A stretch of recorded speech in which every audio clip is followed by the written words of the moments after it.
যেভাবে লেখা আছে সেভাবেই পড়ছি। আসসালামু আলাইকুম জসু ভাই, আশা করি ভালো আছেন। আমার নাম রাজীব, আমার বাসা ধানমন্ডিতে। এই প্রথম ঘটনা লিখছি ভৌতিকতার জন্য। জানি না কতটুকু গুছিয়ে লিখতে পারবো। লেখার মধ্যে কোনো ভুল ত্রুটি হলে ক্ষমা সুন্দর দৃষ্টিতে দেখবেন। আজ আমি এমন এক ঘটনা শোনাবো যা আপনাদের বিশ্বাস নাও হতে পারে, তবে সত্যি ঘটনা লিখতে আমি মোটেও কার্পণ্য করব না। চলে যাই সরাসরি আজকের প্রথম লেখাতে।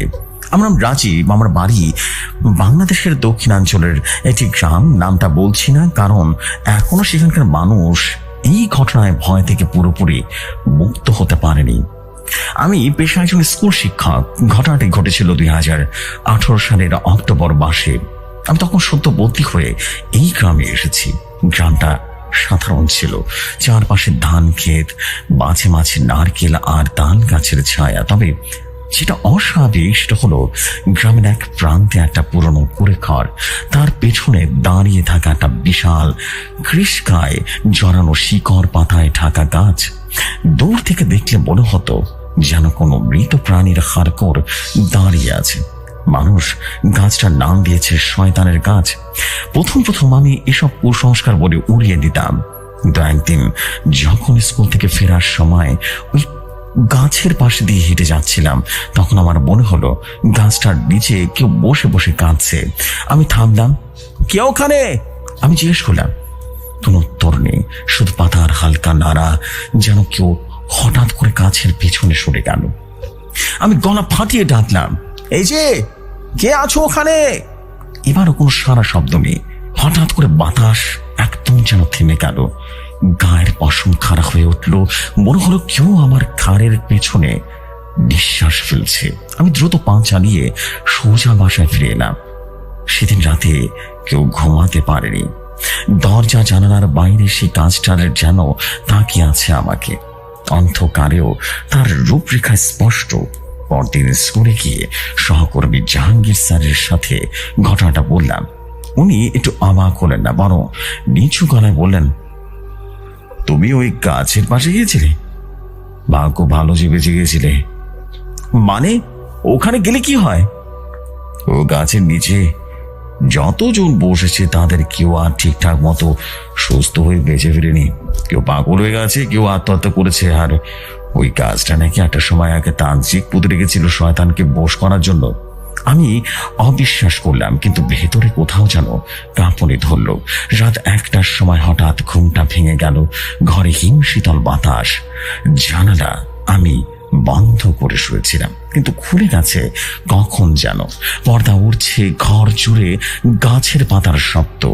শুয়ে শুয়ে বাইরে তাকিয়ে দেখি ওই গাছটার ডাল যেন নড়ছে না, বরং যেন কোনো সাদা কাপড়ে ঢাকা মানুষ নিচে দাঁড়িয়ে তাকিয়ে আছে আমার দিকে। আমার নিঃশ্বাস বন্ধ হয়ে আসছিল। হঠাৎ করে দরজায় টক টক করে শব্দ হলো। 3টা টোকা, ঠিক 3টা। আমার হাত পা ঠান্ডা হয়ে গেল। সাহস করে দরজা খুলে দেখি কেউ নেই সেখানে, কিন্তু দরজার সামনে ভেজা কাদা মাটির উপরে একটা সাদা কাপড়ের টুকরো পড়ে আছে। কাপড়টা ভেজা, আর তাতে রক্তের মতো একটা লাল দাগ। আমি সেদিন বুঝতে পারলাম এই কাজটা শুধু কাজ নয়, এটা কোনো অভিশাপ। আর সেই অভিশাপ আমার ঘাড়ে চেপে বসেছে।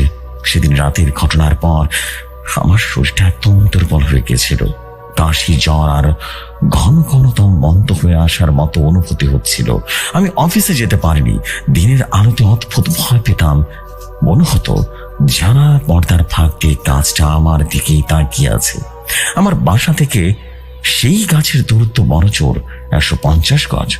জানা দিয়ে একটু দূরে তাকালেই দেখা যায় সেই পেঁচানো ডাল, শুকনো পাতায় ঢাকা কঙ্কালের মতো আকৃতির, অথচ আশেপাশে সব গাছের সবুজ ছায়া ঘন।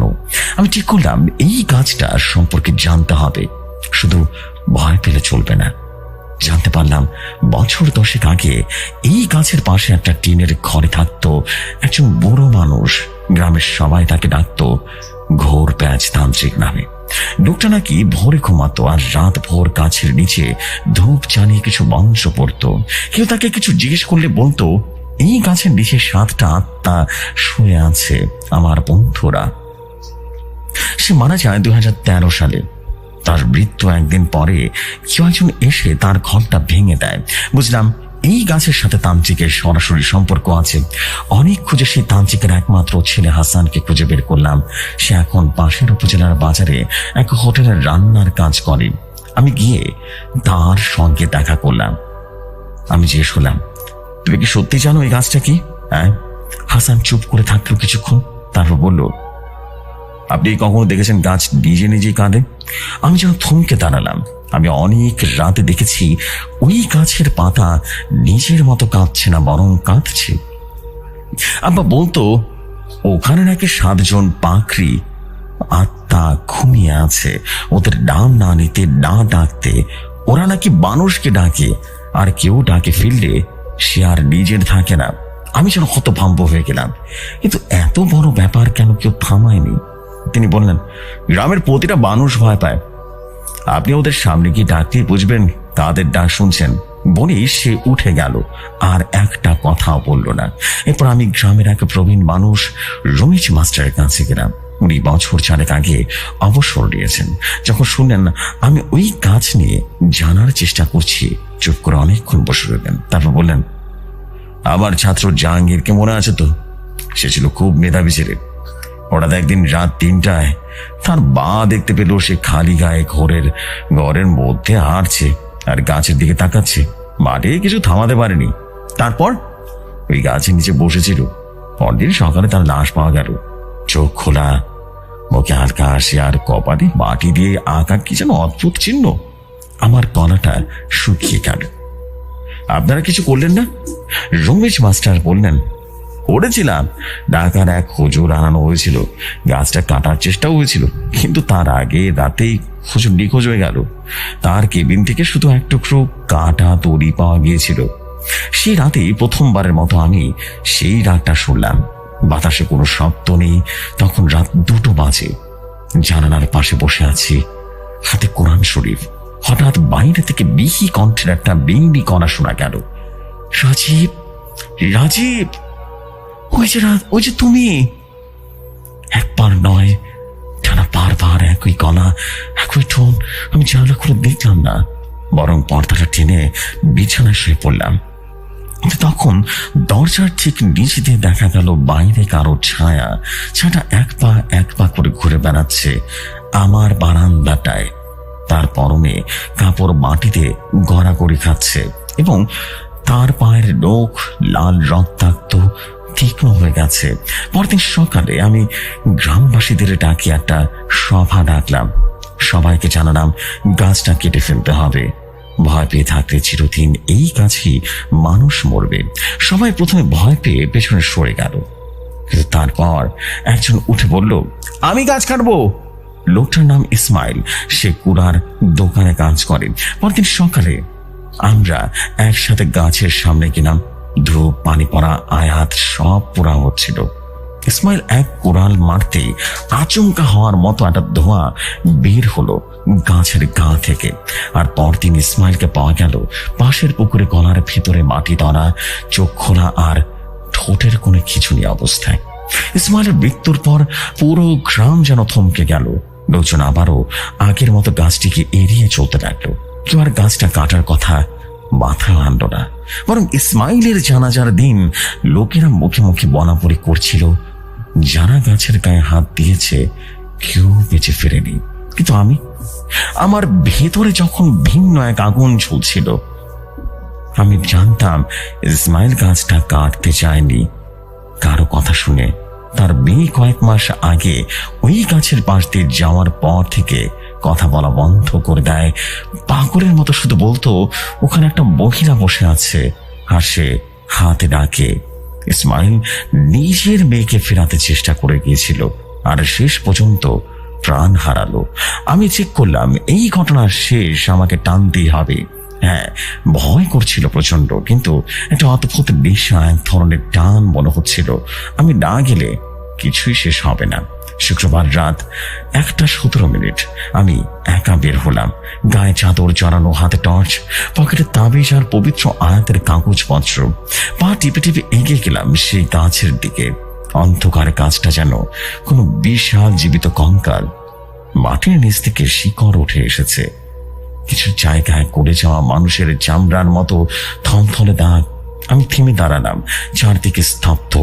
ঠিক তখন আমার সামনে মাটির মধ্যে ধীরে ধীরে উঠে এলো একটা মহিলা, একেবারে সাদা কাপড়ে ঢাকা, কিন্তু মুখ নেই, মুখের জায়গা শুধু গর্ত। আর তার হাত, সে হাত দিয়ে শুধু আমাকে ইশারা করলো।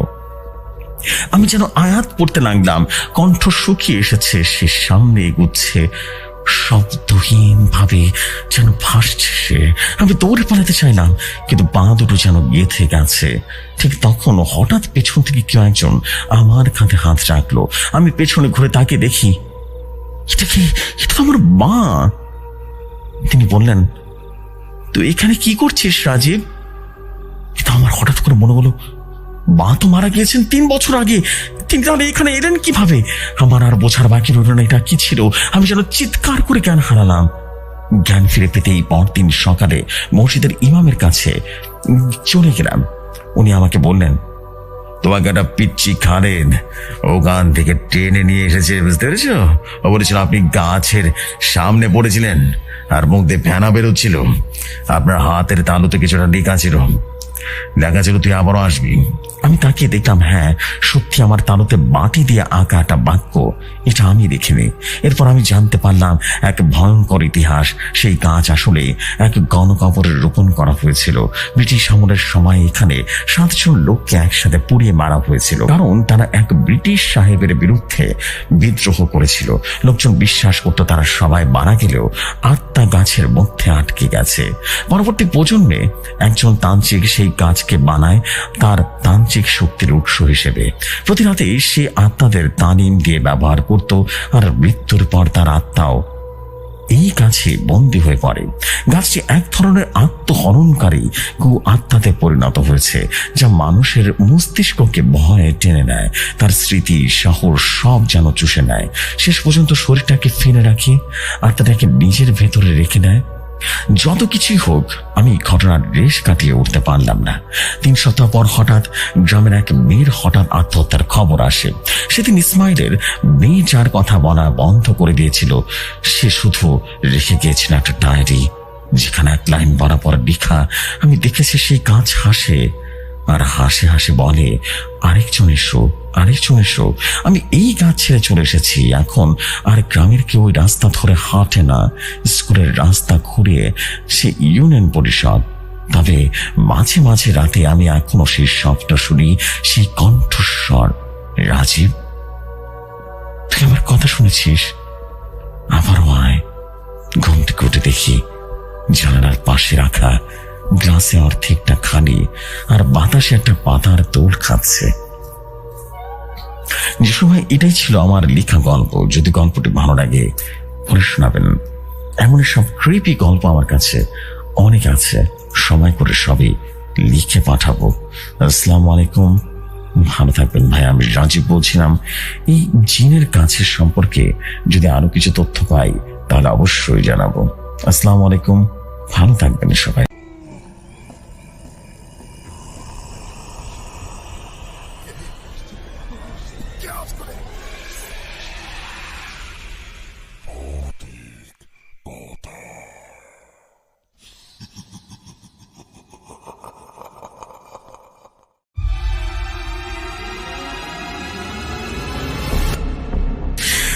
আমরা কিন্তু শুনে ফেললাম 830তম এপিসোডের দ্বিতীয় খণ্ডের প্রথম ঘটনাটি। অসম্ভব অদ্ভুত একটা ঘটনা ছিল, অ্যান্ড এন্ডিংটাও খুবই ক্রিপি টাইপের একটা এন্ডিং ছিল। That is beautiful. Thank you very much for story আমাদের প্রিয় ভাই রাজীব ভাই। থ্যাংক ইউ ভেরি মাচ আপনার স্টোরির জন্য, এবং আশা করছি আপনাদের সবার কাছে স্টোরি ওয়াজ আউটস্ট্যান্ডিং লেগেছে। বিকজ নাগারি কথা, এত ভালো ঘটনা থাকলে সবারই ভালো লাগে, ঘটনাগুলো পড়তেও ভালো লাগে। Thank you very much. আমি এখন যেটা করতে চাই সেটা হচ্ছে, আর দেরি করবো না, আমি এখন চলে যেতে চাই আমাদের পরবর্তী ঘটনা। পরবর্তী ঘটনা হচ্ছে লাশ ঘরের ঘটনা। আশা করছি অনেক অনেক বেশি ভালো লাগবে সবার। লাশ ঘরের ঘটনা, চলে যাই সরাসরি ঘটনায়।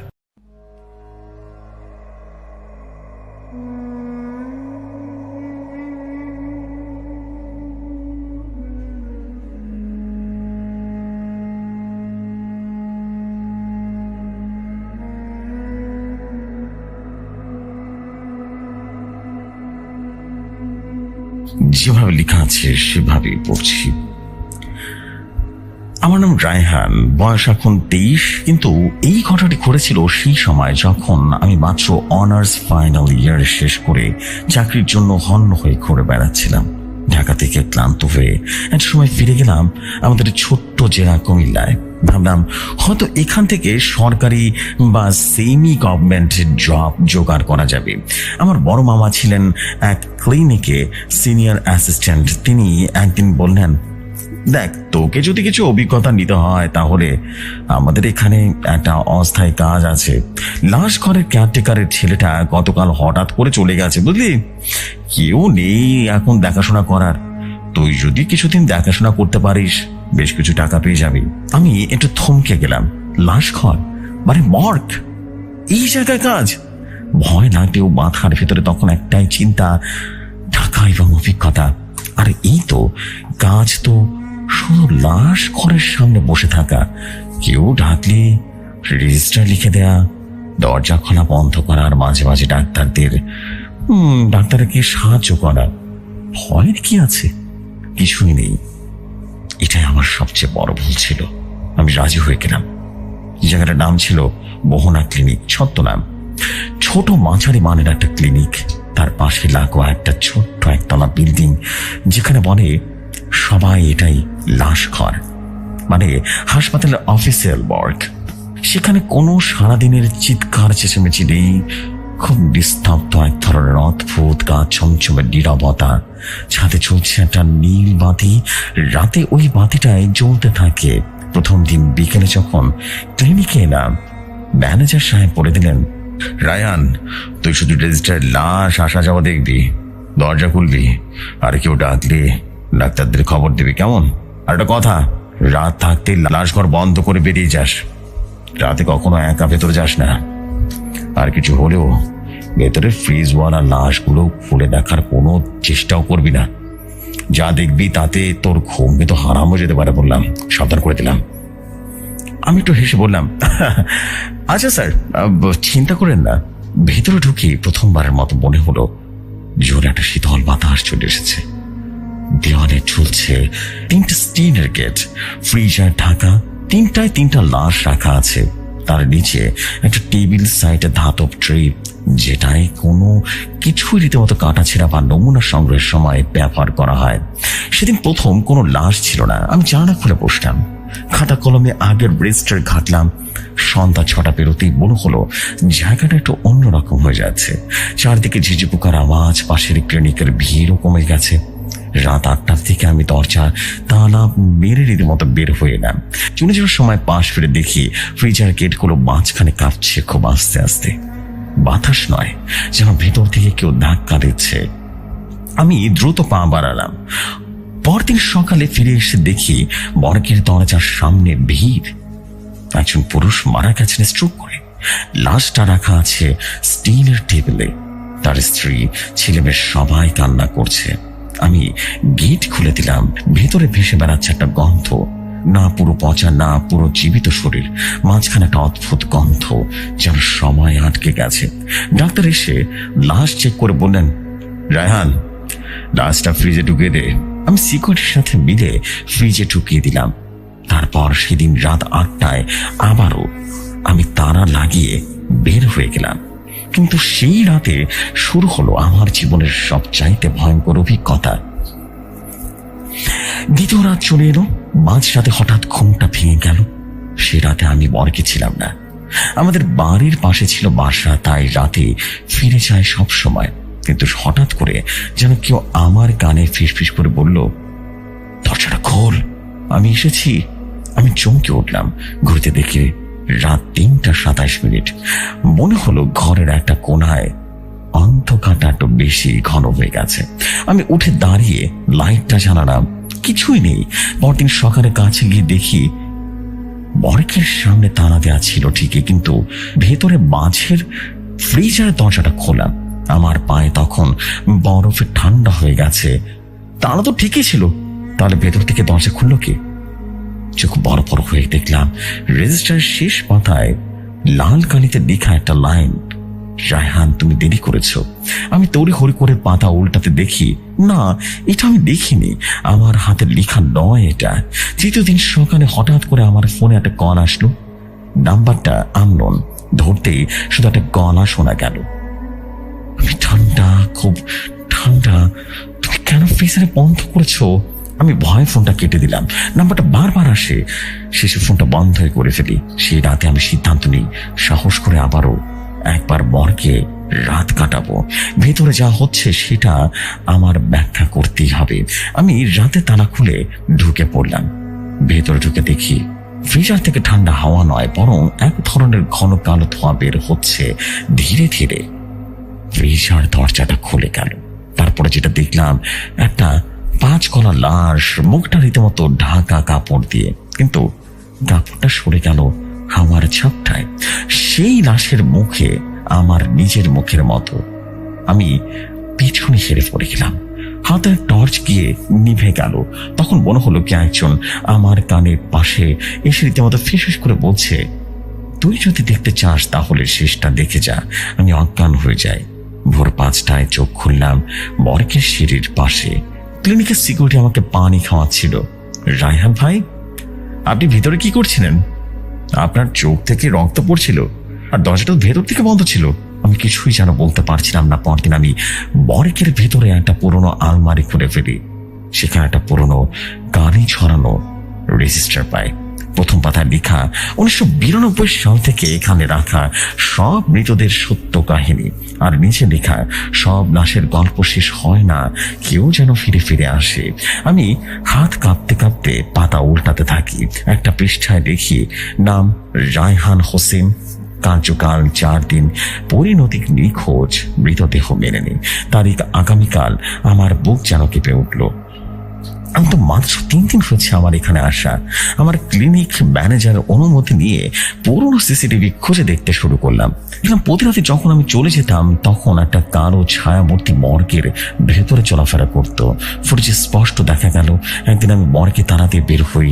এর ঠিক 2 মিনিট পর দরজাটা খুলে গেল নিচ থেকে। ভেতরে কেউ ঢুকলো না, কিন্তু ভেতরে লাইটটা জ্বলে উঠলো। আর একটা ছায়া ধীরে ধীরে ফ্রিজ থেকে বের হয়ে আমাকে অনুসরণ করতে লাগলো। মর্গের পুরনো কেয়ারটেকার হান্নান চাচার সাথে যোগাযোগ করলাম। তিনি ছিলেন এই পদের আগের সে কর্মচারী যিনি নাকি পাগল হয়ে গিয়েছিলেন। কিন্তু যখন আমি তাকে খুঁজে পেলাম, উনি বললেন, তুই বিশ্বাস করবি না, ওই মর্গে যে থাকে সে মানুষের দেহে প্রবেশ করে ফেলে। যে সবচেয়ে দুর্বল তাকে সে বেছে নেয়। আমি নিজেও একদিন ফ্রিজার করে নিজের লাশ দেখেছিলাম রে। এরপর তো আমি পাগলি হয়ে গেছিলাম। তুই পালা রায়হান, এই জায়গাটা তোকে বেছে নিয়েছে, তোকে কিন্তু শেষ করে দিবে রে। কোনটা সত্য কোনটা মিথ্যা এটাই বুঝতে পারবি না। সে রাতে আমি শেষবারের মতো মর্গে গেলাম। লাশ ঘরের ফ্রিজারের মধ্যে কেবল একটা স্লট খালি ছিল, আর সেটাতে একটা সাদা কাপড় রাখা ছিল যার গায়ে লেখা তোমার জন্য সংরক্ষিত। আমি পেছনে তাকাতেই দরজাটা বন্ধ হয়ে গেল। ভেতরটা অন্ধকারে ঢুকে গেল। আমি যেন স্পষ্ট শুনতে পেলাম কেউ যেন বলল, তুমি দেরি করেছো, এখন আর ফিরে যাওয়ার পথ নেই। রাত তখন 1:42। আমি আটকে আছি মর্গের ভেতরে। সাদা কাপড় দিয়ে ঢাকা ফ্রিজারের একটা ঘরে লাশ, সেখানে লেখা তোমার জন্যই সংরক্ষিত। চোখের সামনে হঠাৎ লাইটটা যেন নিভে গেল। চারদিকে কেবল বাতাস আর বাতাস আর ঘন নীরবতা। আমি ফিসফিস করে ডাকলাম, কেউ আছে? ঠিক তখন ফ্রিজারের দরজাগুলো কাঁপতে লাগলো। একটা দরজার নিচ থেকে খুলে গেল। ভেতর থেকে বেরিয়ে এলো একটা অন্ধকার ছায়া মূর্তি। সে পুরো কক্ষ ছুড়ে ছড়িয়ে গেল, তারপর আবার এক জায়গায় গড়িয়ে গড়িয়ে দাঁড়িয়ে পড়লো আমার সামনে। তার কোনো চোখ ছিল না, কিন্তু তার দেখে ঘন অন্ধকারটা যেন গোপন ভয় বুঝে ফেলেছে। সে বলল, যাকে ভুলে গেছো সে এখন তোমার স্মৃতিতে ফিরতে চায়। ছায়াটি ধীরে ধীরে রূপ নিল একজন যুবকের মতো। একটু পরে আমি চিনতে পারলাম এটা ছিল জাভেদ ভাই। জাভেদ ভাই এই মর্গে কাজ করতেন 3 বছর আগে। হঠাৎ একদিন নিখোঁজ হয়ে যান, লাশ মেলেনি। ক্লিনিক বলেছিল তিনি নাকি চাকরি ছেড়ে চলে গেছেন, কিন্তু আমি জানি উনি এতটা চুপচাপ মানুষ ছিলেন, ভদ্র মানুষ ছিলেন। এভাবে উধাও হবার মতো কথা তো নয়। তিনি হালকা গলায় বললেন, আমি জানি তুই সত্যি খুঁজতে এসেছিস। এখন শোন আমার কাহিনী। সেদিন রাতে একটা অপরিচিত লাশ এলো। তার শরীর ছিল কাটা দাগ, অদ্ভুত চোখ আর নাক দিয়ে রক্ত ঝরছিল, কিন্তু সবচেয়ে অদ্ভুত তার বুকের উপরে লেখা ছিল এখনো মৃত না। আমি ভুল করে সেই ফ্রিজে ঢুকিয়ে দিই। রাত 3:13 একটা ডাক শুনতে পাই, আমাকে ছাড়ো, আমি বাঁচতে চাই। কিন্তু আমি ভয় পেয়ে কিছুই করিনি। সে ভুলটাই আমার জীবন নিল। আমি এখন আটকে আছি এই লাশ ঘরের ছায়ার মধ্যে। আমি জিজ্ঞেস করলাম, এখন কি করব আমি? তিনি বললেন, তোর নাম রেজিস্টার থেকে মুছতে হবে, নইলে তুই কিন্তু অভিশপ্ত মর্গে আটকে যাবি নতুন কেউ না আসা পর্যন্ত। আমি বললাম, কোথায় সে রেজিস্টার? উনি বললেন, পুরোনো কক্ষের নিচে। কিন্তু আগে বলি, সেই রেজিস্টার পাহারা দিচ্ছে ছায়া, তাকে ফাঁকি দেওয়া কিন্তু সহজ নয়। আমি হোঁচট খেতে খেতে সেই পুরোনো ঘরে গেলাম। ঘরের নিচে মাটির পাটাতনে উঠিয়ে দেখি কাঠের বাঁশের চামড়ার বাঁধাই করা একটা রেজিস্টার, অনেক পুরনো রেজিস্টার। আমি টর্চে জ্বালিয়ে পাতা উল্টাতে থাকলাম। একটা পাতায় আমার নাম লাল কালিতে লেখা। ঠিক তখনই একটা ধাতব আওয়াজ। পেছন দিকে তাকে দেখি ফ্রিজারের ভেতরে সে অন্ধকার ছায়াটা যেন বেরিয়ে এসেছে। সে বলল, তুমি তার জন্য এসেছো, এখন সে তোমার জন্য এসেছে। আমি রেজিস্টার পাতা ছিঁড়ে ফেলতে লাগলাম। হঠাৎ ঘর কাঁপতে শুরু করলো, বাতাস যেন ঘূর্ণি ঝড় ঘুরতে শুরু করলো। এক মুহূর্তে আমি অজ্ঞান হয়ে যায়। চোখ খুললাম পরদিন সকাল 9টা নাগাদ। আমি মর্গের বাইরে বাগানের পাশে পড়ে আছি। সিকিউরিটি বলল, ভাই আপনি কোথায় ছিলেন? ভেতরে সব জিনিস তো এলোমেলো, ফ্রিজগুলো ফাঁকা, আর রেজিস্টার বইটাও উধাও। আমি কিছুই বলিনি। আমি শুধু জানতাম আমি ফিরে এসেছি, বেঁচে ফিরে এসেছি। আমি পরদিনই চাকরিটা ছেড়ে দিলাম। কোনোদিন সেই মর্গের কাছেও যায়নি। শুনেছিলাম এই ঘটনার পর মর্গের ক্লিনিক নাকি পুরোপুরি বন্ধ হয়ে যায়। কিন্তু অনেকেই বলে সেই জায়গায় নাকি এখনো অনেক রকমের কান্নার আওয়াজ শোনা যায়। কখনো নাকি সেখানে অশরীরীদের বসবাস দেখতে পাওয়া যায়। যশু ভাই, এটাই আমার ঘটনা। যদি ঘটনাটি ভালো লাগে পড়ে শোনাবেন। ঘটনাটি একদম আমার নিজের লেখা ঘটনা।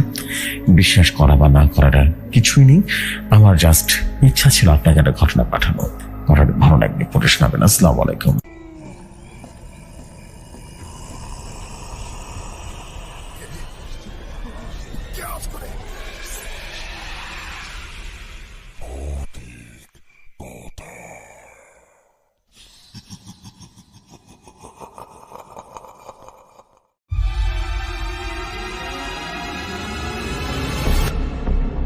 অ্যান্ড অবশেষে কিন্তু আমরা শুনে ফেললাম আরেকটা স্টোরি। আমরা কিন্তু আরেকটা অসাধারণ হাসপাতালের মর্গের ঘটনা শুনে ফেললাম। কারণ এই ঘটনা কিন্তু খুবই সুন্দর, স্মার্ট এবং একই সাথে বলবো যে ক্রিপি টাইপের একটা স্টোরি ছিল। থ্যাংক ইউ ভেরি মাচ আপনাকে এই অসাধারণ ঘটনার জন্য, এবং আশা করছি আপনাদের সবার কাছে এই ঘটনায় অনেক বেশি ভালো লেগেছে, ভালো লাগবে।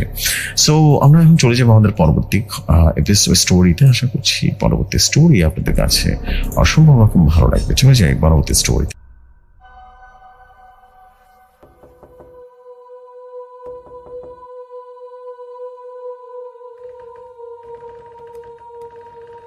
যেভাবে লেখা আছে সেভাবেই পড়ছি। আসসালামু আলাইকুম জসু ভাই, আমার নাম রফিক। এটা আমার পাঠানো দ্বিতীয় ঘটনা। ঘটনাটি একদম আমার নিজের লেখা ঘটনা, তাই সবাইকে বলবো শুধুমাত্র আন্তরিকভাবে বলছি, ঘটনাটি বিনোদন বা আপনাদেরকে এন্টারটেইন করার জন্য লেখা। ভালো লাগলে পড়ে শোনাবেন জসু ভাই। প্রতি কথায় পাঠানো এটা আমার দ্বিতীয় ঘটনা। আমার নাম রফিক, বয়স এখন 35 ছুঁই ছুঁই। আমি পেশায় একজন রিক্সা চালক। ঢাকা শহরে অনেক দিন ধরে চালিয়েছি, কিন্তু গত 2 বছর ধরে শহর ছেড়ে আবারও গ্রামে ফিরে এসেছি। নামটা ঘনশ্যামপুর, ছদ্মনাম। নওগাঁচরের একদম শেষ প্রান্তে একটা অজপাড়া গ্রাম। গায়ের জীবন একদম শান্ত, তবু মাঝে মাঝে এমন কিছু ঘটে যা শহরের মানুষ বিশ্বাস করবে না। আর যে গল্পগুলো বলবো সেটা সত্য ঘটনা, এতটাই সত্য যে এখনো রাতে একা রাস্তায় নামতে ভয় লাগে। ঘটনাটা শুরু হয় গত বছরের শীতের রাতে। শীত তখন তুঙ্গে। আমি সেদিন সন্ধ্যাবেলা বাজারে রিক্সা নিয়ে দাঁড়িয়েছিলাম, যদি কেউ গ্রামের দিকে যায়। হঠাৎ দেখি একটা বোরকা পরা মহিলা এসে দাঁড়ালো আমার সামনে। বলল, ভাই চালাবেন? গরুস্থান পাড়ার পাশের রাস্তা পর্যন্ত যাব। আমি বললাম, ওখানে তো রাতের বেলা কেউ যায় না আপা, এখন বাজে 7:30। ও পথে জঙ্গল আর একটা পুরনো আম বাগান পড়বে। আপনি কোথায় যাবেন? মহিলাটা তখন বললেন, আমার ছেলেটা হারিয়ে গেছে, তাকে খুঁজে পেতে যাব। আমিও ওইদিকে গেলেই হয়তো বা খুঁজে পাবো। অদ্ভুত লাগলো, কিন্তু তার কথাগুলো সহানুভূতিশীল ছিল। আমি বললাম, আচ্ছা চলুন, কিন্তু আপনি তো একা যাবেন না তো? হ্যাঁ, মহিলা বলল, আমি একা নই। এই কথাটা শুনে আমার শরীরে কাঁটা দিয়ে উঠলো, কিন্তু মুখে কিছুই বললাম না। চাকার ঘর্ষণ চলতে শুরু করলো। আমার রিক্সা অন্ধকার আর ঘন কুয়াশার ভেতরে। রিক্সা চালিয়ে আমরা পৌঁছে গিয়েছি গোরস্থানের কাছাকাছি, যেখানে পাশেই ছিল একটা পুরনো আম বাগান। সেই আম বাগানের মাঝখানে এক টুকরো মাঠ। কেউ বলে ওখানে নাকি অনেক বছর আগে এক সাধু সন্ন্যাসীকে হত্যা করে কবর না দিয়ে ফেলে রাখা হয়েছিল। গ্রামের পুরনো মানুষরা বলেন তখন থেকে ওখানে কিছু একটা ঘোরাফেরা করে ছায়া নেই, গন্ধ আছে। রিক্সার পেছনের সিটে বসে থাকা মহিলার কথা বলেছিলাম বোরকা পরা, কিন্তু অদ্ভুতভাবে একটানা নিস্তব্ধতা। আমি মাঝে মাঝে পেছনে তাকাচ্ছিলাম, তার মুখ দেখতে না পারার কারণে কিছু বোঝা যাচ্ছিল না। বাতাসে ওড়ানো চাদর এমনই ভুবন ভোলানো একটা গান, যেটা ভালোবাসা না ভয় বোঝানো যাচ্ছিল না। একটা সময় আমি বললাম, আপা জায়গাটা চলে এসেছে, নামবেন তো? তখন কোনো সারা শব্দ নেই। আমি বললাম, আপা? কোনো শব্দ নেই। সাহস করে পেছনে তাকালাম, রিক্সার সিট খালি। কিন্তু সবচেয়ে ভয়ঙ্কর ব্যাপার হলো তখন বুঝলাম রিক্সার পেছনের সিটে পায়ের চিহ্ন নেই, এমনকি বসার চিহ্নটুকু নেই। অথচ আমি ওজন ঠিকই অনুভব করতে পারছি। আমি অনুভব করতে পারছিলাম ওনার নিঃশ্বাস। ঘাম দিয়ে একেবারে ভিজে গেল শরীর। তখনই হঠাৎ পাশের আম বাগান থেকে শব্দ এলো, বাচ্চার কান্নার আওয়াজ। না, এটা কোনো সাধারণ বাচ্চার কান্নার আওয়াজ নয়। জ্যান্ত বাচ্চা যেভাবে কাঁদে না, ঠিক সেরকম। তাদের একটা কষ্ট আছে, একটা টান আছে, একটা হাজারি আছে। আমি পাগলের মতো রিক্সা ঘুরিয়ে পালাতে চাইলাম, কিন্তু চাকা যেন আটকে গেছে। পেছন থেকে কোনো একটা কণ্ঠস্বর শোনা গেল, আমার ছেলেটা কোথায়? এই কণ্ঠ বাচ্চার নয়, এটা বাচ্চার মায়ের নয়, এটা নারীর নয়, পুরুষের নয়, এটা কোনো মানুষের নয়। আমি দৌড়ে রিক্সা ফেলে পালালাম। পরদিন সকালবেলা আমি তখন পুকুর পাড়ে বসে বসে কাঁপছিলাম, দেখে কাপড়ও ভেজা। গ্রামের লোকজন জড়ো হলো। সবাই ভাবলো হয়তো আমি মদ খেয়েছি, কিন্তু একমাত্র যে লোকটা আমার কথা বিশ্বাস করলো সে হলো শামসুল হুজুর, আমাদের গ্রামের মসজিদের ইমাম সাহেব। তিনি বললেন, তুই যে আম বাগানের কথা বলছিস না, ওরা তো বাচ্চাকে জিনের এলাকা। বহু বছর আগে এক তান্ত্রিক সেই জায়গায় বাচ্চা কোরবানি দিত, শয়তানকে তুষ্ট করার জন্য বলি দিত। সেই সময় থেকে ওখানে ছায়া শক্তি বাস করে। সে নিজে মা হয়, নিজের ছেলেকে খোঁজে, কিন্তু তার বাচ্চা নেই। তাই সে দূর থেকে অন্য বাচ্চাদের গন্ধ পেলে টেনে নেয়। আমি সেটা ঘাবড়ে গিয়ে জিজ্ঞেস করলাম, তাহলে আমার রিক্সাও বসেছিল কেন? হ্যাঁ? হুজুর এক দৃষ্টিতে তাকিয়ে বললেন, তুই ছিলি শুধুমাত্র বাহু। সে তোর শরীর ব্যবহার করে এলাকা ছাড়িয়ে যেতে চায়, কিন্তু তুই গোরস্থান পার হতে দিসনি, তাই মাঝ পথে হারিয়ে গেছে। আমি বললাম, আর ওর বাচ্চা কান্নাটা, ওটা কাদের? হুজুর দীর্ঘশ্বাস ফেলে বললেন, যাদের কোনো কাজ কাম নেই, যাদের কবরও হয় না, যাদের আত্মার মা বাবা ছাড়া পৃথিবীতে পড়ে থাকে, তারা। সেই ঘটনা 3 দিন পর থেকে আমার ভয় হওয়া শুরু হলো। আমার এলাকায় নতুন শিশু নিখোঁজ হতে শুরু করলো। সবাই বলল শহরের মানুষ ধরে নিয়ে গেছে, কিন্তু আমিও জানি ওটা মানুষ নয়। আর আমি জানতাম আবারও সেই বোরখাওয়ালা মা ফিরে আসবে তার নতুন শিকার নিতে। হয়তো এবার আর নতুন আর কোনো পিছনে নয়, আমার সন্তান খুঁজে কণ্ঠ নিতে। ঘটনার 3 দিন কেটে গেছে। এখন আমি রাতে ঠিকঠাক মতো ঘুমাতে পারি না। মনে হয় আমার রিক্সার পেছনে সেই সিটে কয়েকজন বসে আছে, নিঃশব্দে নিঃশ্বাস নিচ্ছে, আর আমার বাড়ির উঠোনে পেরিয়ে ঢুকতে চাইছে। আমার একমাত্র ছেলে 7 বছরের জামিল। ঠিক সেদিন থেকে ছেলেটার আচরণ কেমন যেন বদলে গেল। সারাদিন সে চুপচাপ বসে থাকে, চোখ দুটো যেন ফাঁকা, কোথাও তাকিয়ে থাকে না, কিন্তু সবকিছু দেখে। রাতের বেলা সে ঘুমের মধ্যে একঘেয়ে আওয়াজ শুনতে থাকে, মা আইসো, মা আইসো। আমার স্ত্রী হানিমা খুব চিন্তিত হয়ে বলল, বাচ্চা হয়তো বা হুঁশ হারাচ্ছে বারবার। কিন্তু না, শরীরের তাপমাত্রা একদম স্বাভাবিক, না কোনো মেডিসিন কাজ করে, না ওর ঘুমের কোনো পরিবর্তন আসে। বরং রাতের ঘরের জানালা দিয়ে কেউ যেন দাঁড়িয়ে থাকে, অদৃশ্য একটা সত্তা, যার পায়ের ছায়া পড়ে না, কিন্তু জানালার কুয়াশার উপরে দাগ রেখে যায়। আমি তখনও ভয় পাচ্ছিলাম, কিন্তু বোঝাতে পারছিলাম না কাউকে। তাই গোপনে নিয়ে হাজির হলাম বৃদ্ধ কবিরাজ মনিরুদ্দিন মনিরুদ্দিনের কাছে, যিনি অনেক আগে শহর ছেড়ে এই এলাকাতে বসবাস করছিলেন। উনি চুপ করে বসে রইলেন। আমার সব কথা শুনে তিনি বললেন, তুই যার রিক্সা চালাইছিস না, সেটা কোনো মানুষ ছিল না, সেটা ছায়াজিন ছিল। যার নিজের সন্তান না পায় তারা মানুষের গন্ধ শুকে যায়। তার মাতৃত্বের পিশাচ, যাদের বাচ্চা হলে কাঁদে না, গলায় ছাপিয়ে পড়ে। আমি ঘাবড়ে গিয়ে বললাম, তাহলে আমার ছেলের কি হবে? উনি একটা পুরনো কাঠের বাক্স খুলে 3টা জিনিস দিলেন। একে তেঁতুল গাছের পুরনো শিকড়, 2 কালো সুতো দিয়ে বাঁধা ছোট্ট বোতল, আর 3 একটা ধোয়া ছাড়ানো লাল রঙের গন্ধযুক্ত ফুল। তিনি বললেন, আজ রাত পার করতে হলে কাল ভোরে নামাজের আজানে পালাতে হবে। আর রাত 3টার সময় জানালার দিকে তাকিয়ে কেউ থেকো না, ও ডাকে। চোখে চোখ পড়লে আর কিন্তু রক্ষা করতে পারবে না। আমি ছেলের ঘরের চারদিকে লাল চুন দিয়ে রেখেছিলাম। জানালার পাশে খুঁটি পুঁতে তেঁতুল শিকড় ঝুলিয়ে রেখেছি। ঘরের মাঝখানে আমি বসে আছি, হাতে কোরআন। রাত তখন 2:40। একটা সময় হঠাৎ ঘরের বাতাস হিম হয়ে গেল, যেন কেউ দরজার ফাঁক দিয়ে বরফ ঠেলে পাঠাচ্ছে। ঘরের বাতি একটা টিম টিম করে কাঁপছে। ঠিক তখনই ছেলেটা আবারও বলল, মা আইসে, মা আইসে। আমি চোখ বন্ধ করে ধরে আছি, মনের জপ করছি, এবং দরজায় 3বার টোকা পড়ল। আমি থমকে গেলাম। জানালা বাইরে একটা নারী কণ্ঠ, জামিল, মা আইসে রে, চল। জানালার কাছে সে নখের কচকচানি শব্দ। তখন সাহস করে ছেলেটার কানে সুদা বাঁধা দিয়ে এবং সে বোতলটা ছুড়ে দিলাম। ঠিক তখনই ভয়ঙ্কর গর্জনের শব্দ হলো। পুরো ঘরটা যেন দোলে উঠলো। আমি জানালার দিকে না তাকিয়ে চোখ বন্ধ করে কোরআন তুললাম। দরজার ফাঁক দিয়ে একজোড়া বাচ্চার হাত এসে রীতিমতো ভেতরে ঢুকতে চাইলো। ঠিক তখনই আজানের ধ্বনি ভেসে এলো, আল্লাহু আকবার। এক মুহূর্তে সবকিছু নিস্তব্ধ, স্বাভাবিক। জানালা ফাঁক দিয়ে ধোঁয়ার মতো কিছু একটা উঠতে দেখলাম। আলো ছায়ার মাঝে একটা বিকৃত নারী মুখ, চোখ নেই, শুধু ফাঁকা গর্ত আর ছেঁড়া ঠোঁট। সে বলল, আমি আবারও আসবো বলে সে ছায়া বেরিয়ে গেল। জামিল পুরোপুরি সুস্থ হলো, এমনকি সে আগের রাতের কোনো কিছুই মনে করতে পারলো না। আমি কবিরাজ মনিরুদ্দিনের বাড়িতে গিয়ে যখন কৃতজ্ঞতা জানাই, তখন একটা অদ্ভুত ব্যাপার ঘটে।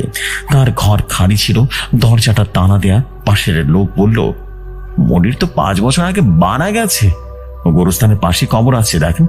আমি হেঁটে গিয়ে কবর খুঁজে এক পাশে ছোট একটা নাম ফলক লেখা মনিরুদ্দিন কবিরাজ, যিনি এক বাচ্চাকে জিনের হাত থেকে রক্ষা করেছিলেন এক রিক্সা চালক পিতাকে। আমি যেন ভয় থমকে গেলাম। এইটা কিভাবে সম্ভব? যে মানুষটা আমাকে বাঁচিয়েছিল, আমার বাচ্চাকে বাঁচিয়েছিল, সে কিভাবে মারা যেতে পারে 5 বছর আগে? মাথা যেন করতে লাগলো। আজও মাঝ রাতে কারো বাড়ির সামনে হঠাৎ দাঁড়িয়ে যায় এক বোরকা পরা নারী আর বলে, আমার ছেলে হারিয়ে গেছে। কিন্তু সে কখনো কাউকে পৌঁছে দেয় না। সে খুঁজে সেই বাচ্চা। আর যদি কোনো রিক্সা চালক তার শরীর ব্যবহার করতে দেয়, তাহলে সেই রিক্সা খালি করে দেয়, যাত্রীর দেখা মেলে না।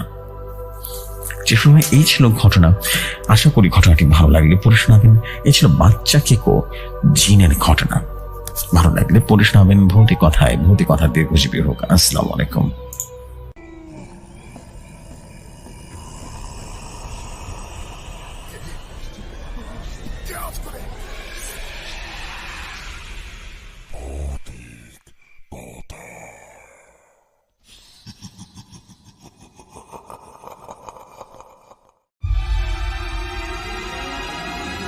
ওয়ালাইকুম আসসালাম প্রিয় ভাই, thank you very much for you beautiful story. And আশা করছি অনেক অনেক অনেক দারুণ কিছু ভালো লাগবে আপনাদের কাছে। So this is the fact.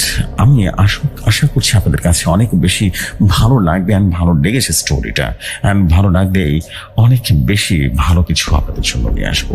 So this is the fact. আমি চলে যাবো আমাদের পরবর্তী ঘটনা। আশা করছি পরবর্তী ঘটনা আপনাদের কাছে অনেক ভালো লাগবে।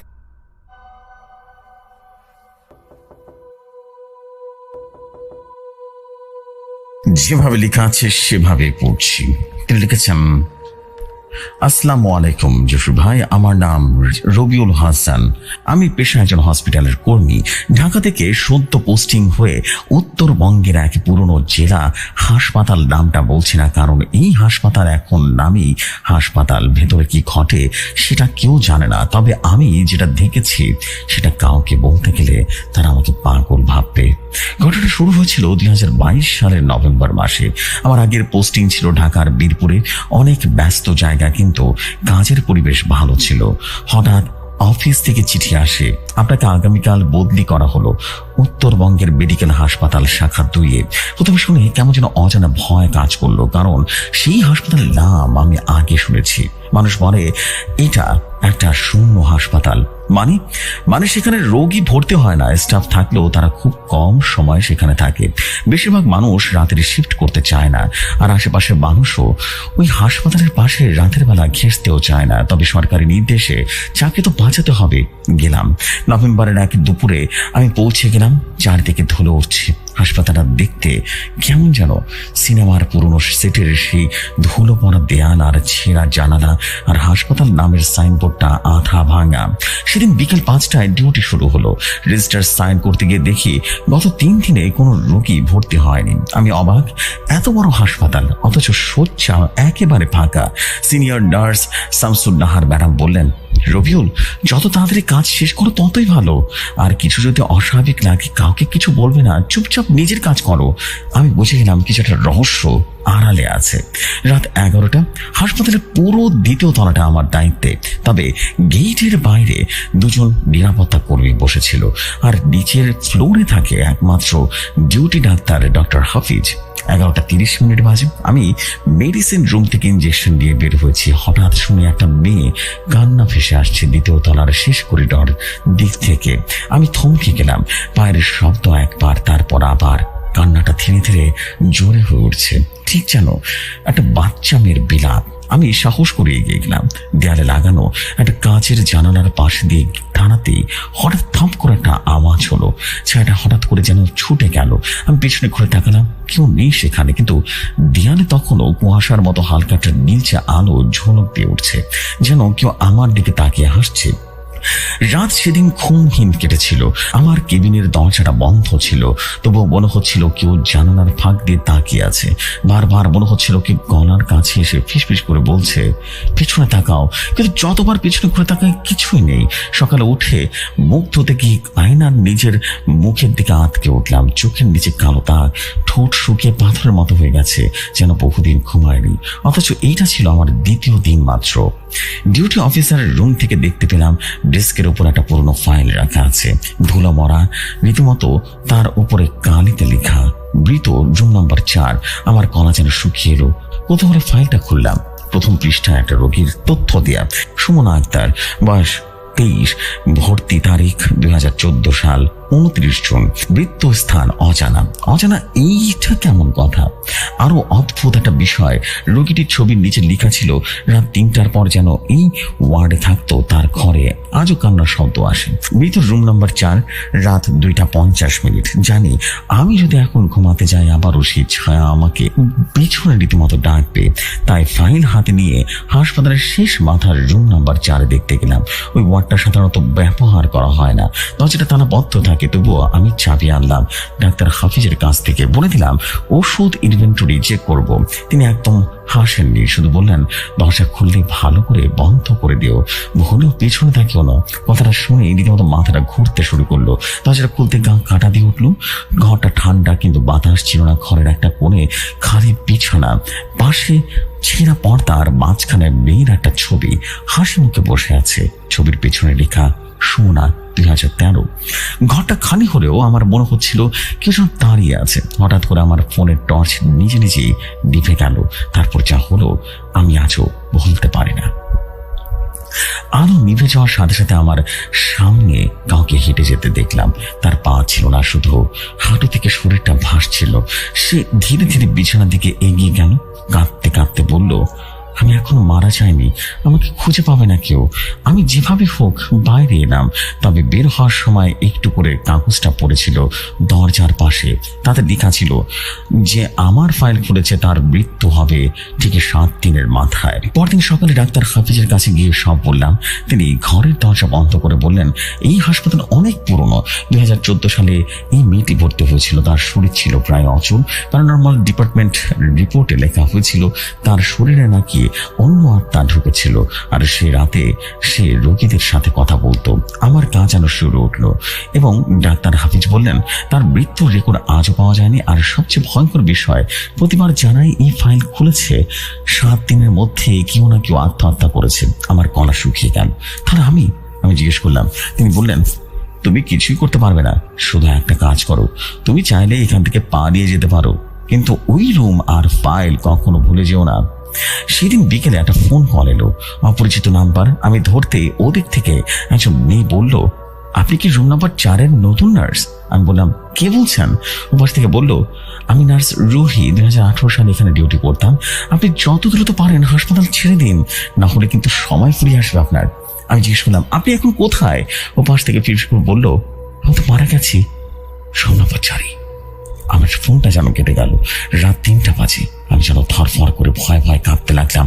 হাসপাতালে করিডোর একদম নিস্তব্ধ, বাতাস নেই, জীবিত কোনো অস্তিত্ব নেই, শুধু একটা অদৃশ্য ভয় বাতাসের মধ্যে ঝুলে আছে। আমি সেই ভয়টা এখন অনুভব করতে পারি। আমি জানি আমার সময় ফুরিয়ে এসেছে। রুম নাম্বার 4-এ ঢোকার সময় আমার আর লক্ষ্য করলাম কোনো কিছুই আর আগের মতো নেই। সেদিন সেই ফোন এসেছিল, তার ঠিক পরদিন আমি ঘুমাতে পারিনি। ঘুমার এই কানে ভাসে কাঁপা কাঁপা সেই নারীর কণ্ঠস্বর। আমার মৃত্যু হয়নি, ওরা আমাকে বাঁচতে দেয়নি। রাতে একদিন ঘুম ঘুম অবস্থায় হঠাৎ চোখ মেরে দেখি হাসপাতালের ছাদে পাখা বন্ধ, অথচ ছাদ ঘুরছে, আর সেখানে ঝুলে আছে কেউ। সাদা গাউনে এক বেয়ে চুল খোলা, চোখের পাতা নেই, শুধু সাদা দৃষ্টি দিয়ে আমার দিকে এক দৃষ্টিতে চেয়ে আছে।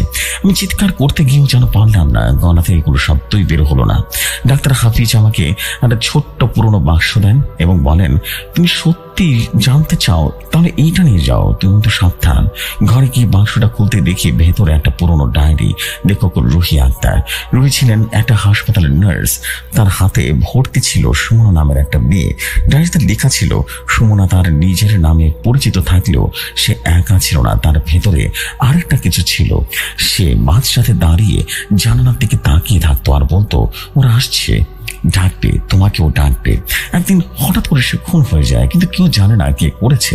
এরপর থেকে প্রতি বছর 29 জুন রুম নাম্বার 4-এ মৃত্যু হয় এক নার্সের। রুহি আরো লিখেছেন, আমার মনে হচ্ছে এবার আমার পালা। যদি কেউ এই ডায়েরিটা পায় জানাবেন, এই হাসপাতাল মৃতদের জন্য নয়, বরং মৃত্যুকে আমন্ত্রণ জানায় জীবিতের মাধ্যমে। আমার রুমে ফিরে ক্যালেন্ডার দেখতে গিয়ে খেয়াল করলাম আজ 28 জুন, মানে আগামীকাল সেই দিন সুমনার মৃত্যু আর বা হারিয়ে যাওয়ার দিন। মানে আমার সময় কাল রাতে, রাত 1:15। আমি সিদ্ধান্ত নিলাম, যদি জানতে চাই তাহলে যেতেই হবে সেই জায়গায় যেটা কেউ যেতে চায় না, ভূগর্ভে পুরনো স্টোর রুম। ডায়েরির শেষ পাতায় লেখা ছিল, সুমনার গায়ে পেঁচিয়ে রাখা ছিল লাল কাপড়, তাতে তান্ত্রিক মন্ত্র লেখা। ওকে শেষবার দেখা গিয়েছিল সেই স্টোর রুমে। তালা ভেঙে নেমে গেলাম নিচে। মাটির গন্ধ, ঘুটঘুটে অন্ধকার। আমি টর্চ জ্বালালাম। ঘরের একটা কোণে একটা লাল কাপড় মোড়ানো কঙ্কাল পড়ে আছে, গায়ে হাড়ের আঁকা কিছু রক্ত রঞ্জিত ছাপ। আমি কাপড়টা ছুঁতে শুরু হলো ভূমিকম্পের মতো একটা ঝাঁকুনি। ঘর কাঁপছে, ছাদ থেকে ধুলো পড়ছে, আর যেন ফিসফিস করে বলছে, তুমি এসে গেছো, এবার আমাকে বাঁচাও। রাত তখন 2:55। হাসপাতালের ঘড়ি কাঁটায় তখন থেমে গেল। আমি রুম নাম্বার 4 দিকে দৌড় দিলাম। দরজাটা খোলা, ভেতরে সে সুমনা, অথচ এবার সে বসে আছে বিছানায়, জীবন্ত, চোখ যেন চঞ্চল করছে। সে বলল, আমি মরিনি, আমাকে তারা পুড়িয়ে ফেলেছিল, আমি বাঁচতে চাইনি, কিন্তু আমার ভেতরের শক্তি তাকে থামানো যায়নি। আমি বললাম, তুমি কি চাও? সে বলল, প্রতিশোধ, যারা আমাকে পুড়িয়ে মেরেছে তাদের মধ্যে একজন এই হাসপাতালে আছে, ডাক্তার হাফিজ। আমি ভয় ভয় কাঁপতে কাঁপতে নিচে গিয়ে ডাক্তার হাফিজকে সব বললাম। তিনি হাসলেন, বললেন, তুই শেষজন। প্রতিবার একজন নার্স শরীর দিয়ে আত্মা বের হওয়ার পর পথ খোঁজে, কিন্তু কেউ তাকে মুক্তি দিতে পারে না। এখন তুই চাস তাকে মুক্ত করতে? আমি গলা শক্ত করে বললাম, হ্যাঁ। তিনি বললেন, তাহলে তোর শরীরটা দিতে হবে ওকে, কারণ মৃত্যুর আগে তাকে বলি দেওয়া হয়েছিল, জীবন্ত পুড়িয়ে মারা হয়েছিল। এবার সে চাইছে জন্মহীন এক দেহ। রাত 3টা বাজতে আমি অজ্ঞান হয়ে যায়। চোখ খুলতে দেখি আমি হাসপাতালের ছাদে শুয়ে আছি, চারপাশে পুলিশ, অ্যাম্বুলেন্স। একজন অফিসার বললেন, তুমি বেঁচে গেছো, কিন্তু আমরা হাসপাতালের একজনের পোড়া লাশ পেয়েছি, ডক্টর হাফিজের। আমি বললাম, আমার তো কিছুই মনে নেই, আজ 7 দিন পেরিয়ে গেছে, আমি আজও জানি না কি হয়েছিল সেদিন। এই ছিল ঘটনা। ভালো লাগবে পড়ে শোনাবেন।